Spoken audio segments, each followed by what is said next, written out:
Welcome to another show of It's a Cooking Thing. Now today we're going to make sweet and sour red cabbage.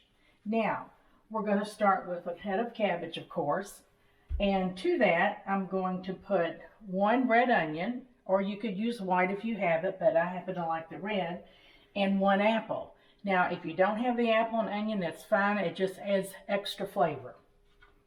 And as well as salt and pepper and sugar, and I like to use apple cider vinegar. So now let me get the cabbage going here. I'll turn my pan on. Now in my pan I have about a tablespoon of bacon grease.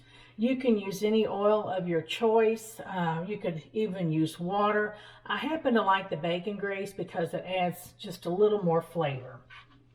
So I'm just going to go ahead and get the cabbage cut. Okay, now we'll continue chopping our cabbage up. Like I said, you don't have to be particular with it because it's going to cook up anyway.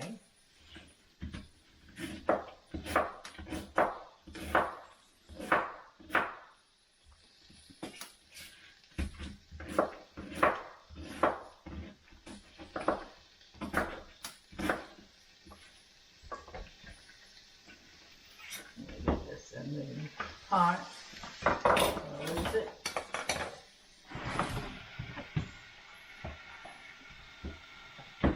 And the last piece goes in there.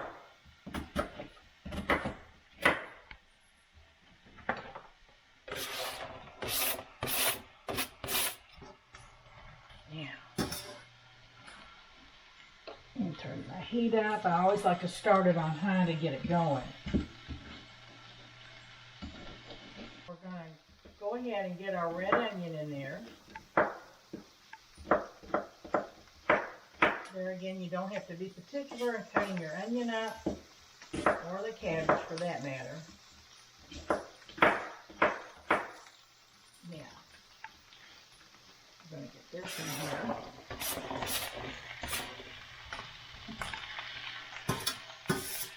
here. Now comes our apple. Like I said, if you don't want apple, you can certainly leave it out.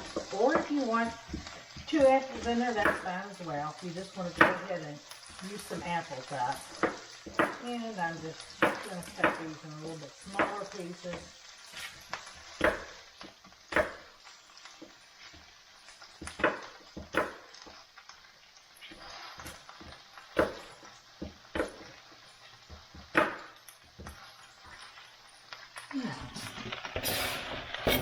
You can use any kind of apple you have on hand, it doesn't matter. Now, to that, I'm going to add, like I said, I like apple cider. If you have regular vinegar, that's fine, but I like apple cider vinegar. And I would say this is probably going to be a ½ a cup. So I'm going to put the whole thing in here. And this is a ½ a cup of sugar. I know it seems like a lot. Now, if you want to use the sugar substitute, you can, or just the regular sugar. This is just kind of an old-fashioned way to do it. There again, if you want a little less sugar or a little less vinegar, it's whatever your preference taste is. Now, to that, I'm just going to add, I'd say probably maybe ¼ of a teaspoon of salt. And I'd say maybe it'd be about, I don't know, a pinch of pepper. It's not that much. And stir this up.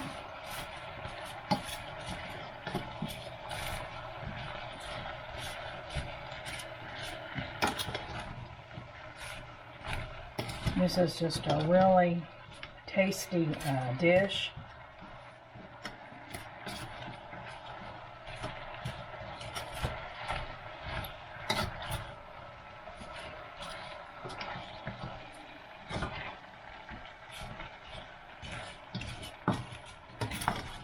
Let's get this all stirred in here.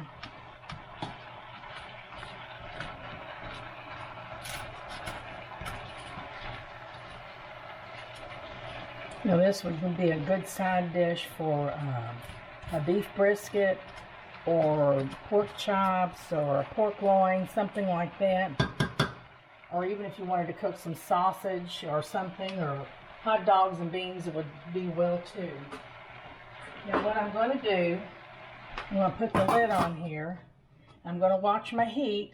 After it gets kind of going, turn it down in a few minutes to, I'd say probably, medium to low heat. And then check on it. And when you get to your desired consistency of your cabbage, some like it a little more chewy, some like it done real well. It's just whatever your preference is. And you can just poke it with a fork and tell which way, you know, if you're ready to want to eat it that way or not. So generally this is going to cook, I'd say for me, about 30 minutes. So anyway, we're going to come back when this is finished and we'll have a look at it. Okay, now we're going to check our cabbage. Now this is how it's supposed to look when you're finished. The cabbage and the onion and the apple are all nice and cooked. And this is a little al dente, the way we like it. Or if you wanted to cook it longer, you certainly could if you wanted a softer cabbage. But this is a perfect way to eat it. It tastes so good. It's sweet and sour. And like I said, it goes with any kind of a pork or beef brisket or hot dogs and beans, whatever you want to do. Okay. Well, that's the end of another cooking show. It's a cooking thing. Please don't forget to like, subscribe, and share. Thank you.